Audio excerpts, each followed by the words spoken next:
1 जनवरी को सभी लोग न्यू ईयर मनाते हैं, लेकिन अगर मैं किसी से पूछ लूं कि हिंदू नववर्ष कब आता है तो इनकी शक्ल ऐसी हो जाएगी जैसे मैंने इनका एटीएम और पिन मांग लिया हो। हम गुलाम तब भी थे और आज भी हैं, कुछ नहीं बदला है। बस इतना सा फर्क है कि पहले हम अपनी मर्जी से गुलाम नहीं बनते थे और आज हम अपनी मर्जी से गुलामी कर रहे हैं। खुद के धर्म का कुछ अता पता भी नहीं है, लेकिन वेस्टर्न ही सबसे बढ़िया है। अबे उसको वेस्टर्न सबसे बढ़िया तब बोलोगे ना जब खुद का पढ़ोगे और फिर कंपेयर करोगे, लेकिन नहीं, अपना महल छोड़ के दूसरे की कुटिया में कूदने का तो बड़ा शौक है।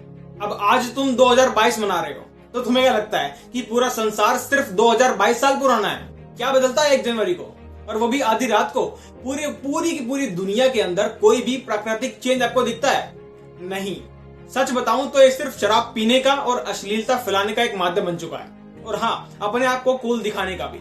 और ऐसा नहीं है कि ये भारत में बहुत पहले से हो रहा है, ये सिर्फ 19वीं शताब्दी से होता आ रहा है, क्योंकि अंग्रेजों की गुलामी तो आ गई लेकिन जाने का नाम नहीं ले रही है। भारत में पहले हिंदू नववर्ष मनाया जाता था, जो कि चैत्र के महीने में शुक्ल प्रतिपदा को आता है, और ये दिन अंग्रेजी कैलेंडर के हिसाब से अब मार्च और अप्रैल के बीच में आता है। लेकिन दूसरी संस्कृति को अपनाने के चक्कर में और गलत मान्यताओं को फॉलो करने के चक्कर में आज ये हाल है कि अगर मैं किसी हिंदू से पूछ लूं कि तू क्यों 1 जनवरी को न्यू ईयर मना रहा है, तो उसके पास कोई लॉजिकल आंसर नहीं होगा। ये सनातन धर्म की मान्यताओं पे सवाल खड़ा करते हैं, हमसे लॉजिकल आंसर पूछते हैं।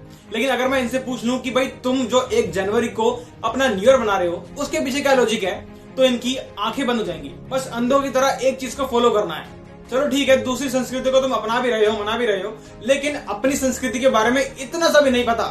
तुम क्या हो? आजकल वो देखी होगी ना फैंटा मैगी, हाँ वही। उसमें अगर लौंग, इलायची, अदरक, पुदीना सब कुछ मिला दिया जाए और हाँ हल्का सा सैनिटाइजर भी मिला दिया जाए, तो जो खिचड़ी पकेगी ना, अबे वो तुम हो। क्योंकि ना तुम हिंदू हो, ना तुम मुस्लिम हो, ना तुम क्रिश्चियन हो, अबे क्या हो? देखो, अब बात करते हैं हिंदुओं के असली नव वर्ष की। जैसा कि मैंने बताया कि चैत्र महीने के पहले दिन को हमारा ये नव वर्ष मनाया जाता है। भारत के अलग अलग राज्यों में ये अलग अलग नामों से मनाया जाता है। जैसे महाराष्ट्र में गुड़ी पड़वा, साउथ में उगाड़ी, कश्मीर में नवरेह और मणिपुर में चुरावा नाम से। मार्च अप्रैल के महीने में स्प्रिंग का मौसम होता है, यानी कि पेड़ों और पौधों पे नई पत्तियां और नई किलियां इसी समय के लिए लगती हैं। हर जगह हरियाली होती है, किसान अपनी फसल इसी समय काटता है और हमको नया अनाज मिलता है।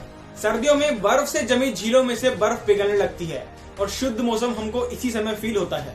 चैत्र के महीने के पहले दिन से नवरात्रि होते हैं और 9वें दिन रामनवमी होती है। लेकिन दुख की बात यह है कि हिंदू दूसरी संस्कृति को सब जानता है, लेकिन अपनी संस्कृति के बारे में इतना सा भी उसको ज्ञात नहीं है।